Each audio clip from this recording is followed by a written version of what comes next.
Welcome दोस्तों, स्वागत है आपका हमारे चैनल पे। दोस्तों आज आपके लिए ट्रेंडिंग अपडेट लेके आया हूं। बता दिया जाए, विनेश फोगाट के लिए नेताजी ने मोदी शाह को भरे सदन में ललकारा। दोस्तों इस वीडियो को आखिर तक जरूर देखें। विनेश जी को तो आप सभी जानते होंगे क्योंकि इन्होंने हमारा देश का नाम काफी रोशन भी किया है। बता दिया जाए कि इनको जो है वो डिस्क्वालीफाई भी कर दिया गया था, लेकिन उसके लिए कोई पीछे बहुत बड़ा रीजन भी था जो कि कहीं ना कहीं छुपा दिया गया। लेकिन विनेश जी से जो है वो आपको सही जानकारी मिल पाएगी। सीधा सीधी बात आ जाती है कि हाल फिलहाल ही जो है ये प्रोटेस्ट में भी उतरी थी, लेकिन इनको इंसाफ नहीं मिला था। इसी को लेकर के और भी इंपॉर्टेंट वीडियो में आप देखेंगे। अहम मुद्दों को लेकर के नेताजी जो है वो एकदम भड़क गए और ललकारा है और देश के मुद्दों के बारे में जबरदस्त सवाल पूछे गए हैं, जहां पर जो है वो हैवी बहस भी छिड़ गई और सवाल जवाब का पूरा सेशन हुआ है। सामने वाली पार्टी भी एकदम तिलमिला गई है। आइए आपको इस वीडियो पे सारी बातें, सारी चीजें दिखाते कि क्या हुआ था। तो दोस्तों इस वीडियो को आखिर तक जरूर देखें और आगे आप चैनल पे लाइक, सब्सक्राइब, शेयर और अपनी कीमती राय हमारे कमेंट बॉक्स में जरूर शेयर करें। गाली देते हैं पुरानी सरकारों को। आपने 10 साल में क्या किया वो तो बताइए। अरे आप पुरानी सरकार को गालियां देते हो। आपने 10 सालों में क्या किया? जरूर ये बात कहूंगा कि जब फाइनेंशियल कंट्रोल है इस पार्लियामेंट का, इस सरकार के ऊपर, तो कुछ बातें आपके जरिए सरकार को कहना चाहता हूं। वाह, ये देश कृषि प्रधान देश है, उद्योग प्रधान देश नहीं है। आप जरूर बढ़ाइए, इंडस्ट्रीज को आगे बढ़ाइए, मैं इसका विरोधी नहीं हूं, पर आपकी प्रायोरिटी कृषि होनी चाहिए।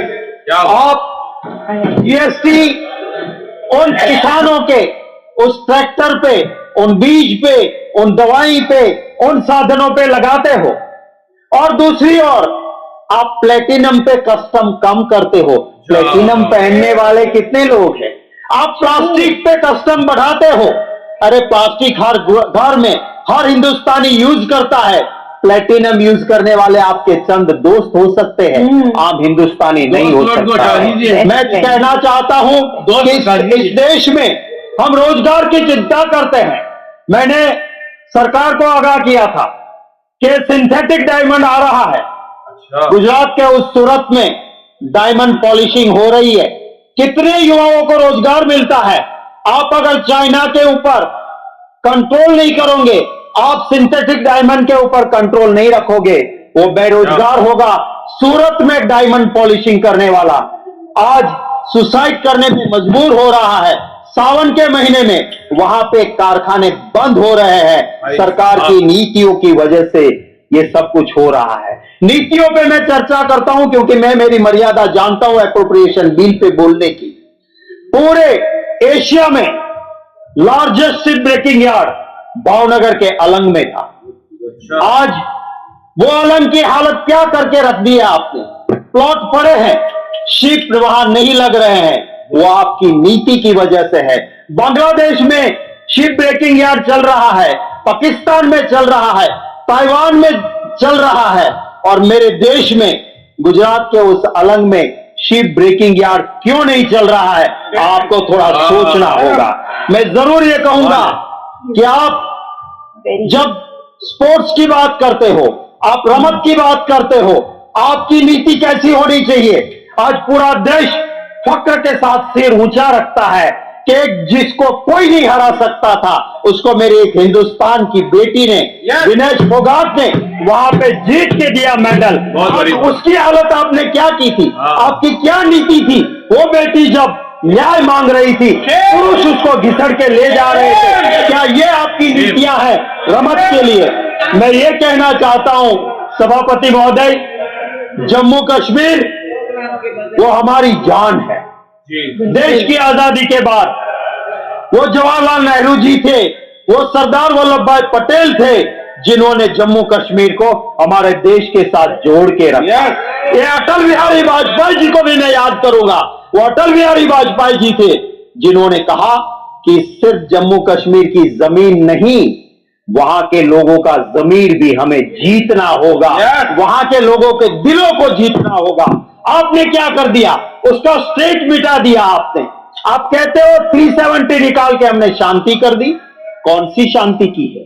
आज वहां जवान भी शहीद हो रहा है, आज सिविलियन भी वहां मर रहे हैं, और सबसे ज्यादा ये दिक्कतें जम्मू एंड कश्मीर में आ रही है। मैं वित्त मंत्री का जरूर आदर करता हूं।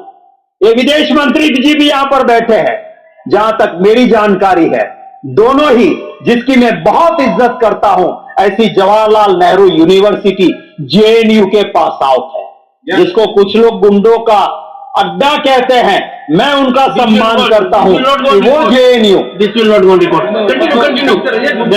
जी, मैं ये भी कहना चाहता हूं कि आपका क्या काम होना चाहिए।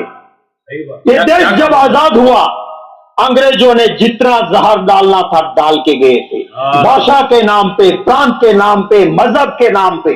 और इस देश के अंदर सभापति महोदय एक सुई नहीं बनती थी, सुई हमें बाहर बनाने भेजना पड़ता था। इस देश के अंदर गेहूं अमेरिका से आते थे, लाल कलर के गेहूं, PL 480। इस देश को जहां सुई नहीं बनती थी, वहां हवाई जहाज बनने लगे, IIM ITIs बने। जहां पे गेहूं बाहर से लाते थे, वहां हरित क्रांति हुई, हम धन धान के भंडार बाहर भेजने लगे। ये वही सरकारें आई जिसने ये नहीं कहा कि अंग्रेजों ने खड्डे खोड़े हैं मित्रों, मैं क्या कर सकता हूं, ये नहीं कहा। उन सरकारों ने काम किया और देश को आगे बढ़ाया। कभी ये नहीं कहा, कभी ये नहीं कोसते रहे कि पिछली अंग्रेजों ने ये किया, वो किया, हम क्या करें। नहीं, करके दिखाया। आज की ये सरकार 10 साल खत्म होने के बाद भी गाली देते हैं पुरानी सरकारों को। आपने 10 साल में क्या किया वो तो बताइए। अरे आप पुरानी सरकार को गालियां देते हो, जहां अटल बिहारी वाजपेयी जी भी रहे, जहां चंद्रशेखर जी भी रहे और सरकारें भी रही, आपको उनकी अच्छी बातें दिखाई नहीं देती है। मैं ये जरूर कहूंगा कि आज जो GST का, कल ही मेरा क्वेश्चन था सभापति महोदय, GST में जितनी गड़बड़ियां हो रही है, आप टैक्स का नया स्ट्रक्चर लेके आते हो, पर पुराने स्ट्रक्चर में कौन चोरी कर रहा है, इसको पकड़ने की आपकी अपनी काबिलियत होनी चाहिए। मैं सभापति महोदय, ये जो एप्रोप्रिएशन बिल में कोऑपरेटिव सोसाइटीज के लिए भी आज हम मंजूरी दे रहे हैं, कंसोलिडेटेड फंड में ले जा रहे हैं। जिस सरकार में पहले एग्रीकल्चर एंड कोऑपरेटिव साथ था, वो एक दूसरे को कॉम्प्लीमेंट करते हैं, कॉम्पीट नहीं करते हैं। एग्रीकल्चर के साथ कोऑपरेटिव सोसाइटीज था, आज होम के साथ क्या धंधा चलाना है कोऑपरेटिव में, होम के साथ कोऑपरेटिव क्यों हो रहा है। और ये क्या हो रहा है, जब बैंकिंग रेगुलेशन एक्ट कहता है कि 8 साल से ज्यादा कोई डायरेक्टर नहीं रह सकता है। मुझे दुख है कहते हुए कि अहमदाबाद डिस्ट्रिक्ट कोऑपरेटिव बैंक में 14-15 साल से चुनाव ही नहीं हुआ है, जहां पहले इस देश के अभी बैठे हुए गृह मंत्री, सहकार मंत्री उसी बैंक के चेयरमैन हुआ करते थे। 15 साल तक चुनाव नहीं होता है, कि देखा है आपने, वही डायरेक्टर जाते हैं। बैंकिंग रेगुलेशन एक्ट का आप क्या कर रहे हो। सच्चाई तो यह है कि अमूल जैसी, जिसने इस देश को एक बहुत बड़ा नाम दिया विदेशों में भी, जो अमूल है, वहां का चेयरमैन, क्योंकि आपकी पार्टी का नहीं था, आप तोड़ के ले जाके वॉशिंग मशीन में डाल के उसको आपका बनाते हो। क्या ये कोऑपरेटिव्स का काम है? कोऑपरेटिव सोसाइटी का ये काम है करना? क्या ये काम है कि आप मैंडेट दोगे पार्टी का? अरे कोऑपरेटिव सोसाइटीज में कभी भी सभापति महोदय राजनीति नहीं आती थी, राजनीति से ऊपर उठ के सब साथ मिलके काम करते थे। सभापति महोदय, इसी एप्रोप्रिएशन बिल में हम डिफेंस को पैसे दे रहे हैं, मुझे खुशी है। ये जय जवान जय किसान जय पहलवान वाला देश है। मैं कंक्लूड कर रहा हूं सर, नीति आपकी ऐसी होनी चाहिए कि जो जवान आपके वहां भर्ती होता है, देशभक्ति के लिए आता है। हम चैन की नींद सोते हैं तो उन जवानों की वजह से सोते हैं। और वहां पे अगर आप अग्निवीर जैसी स्कीम लेके आओगे तो इस देश की सुरक्षा का क्या होगा। इसी चिंता के साथ मैं आपका दिल से धन्यवाद करते हुए मेरी बात खत्म करता हूं। तो मेरे दोस्तों, ये था वीडियो। जिस तरीके से नेताजी ने सारी बातें सामने रखी हैं, बहुत ही सोचने समझने वाली है कि हमारा देश का जो किसान है वो कितना परेशान है ना, कितना परेशान है। और उसकी जो है वो मांगे पूरी नहीं होती है, बातें सुनी जाती है, जो कि कितना मेहनत करते हैं किसान अनाज उगाने के लिए, कितना वो लोग काम करते हैं, तब जा करके अनाज उगता है और उसमें काफी ध्यान देना पड़ता है। बात आ जाती है देश के जो इम्पोर्टेंट मुद्दे हैं वो इन्होंने साफ तौर पर जाहिर दम सामने रख दिए हैं। बाकी दोस्तों आप इनकी बातों से कितने सहमत है, अपनी कीमती राय हमारे कमेंट बॉक्स में जरूर शेयर करें। मिलते हैं आप अगली वीडियो पे, तब तक आप अपना ध्यान रखें।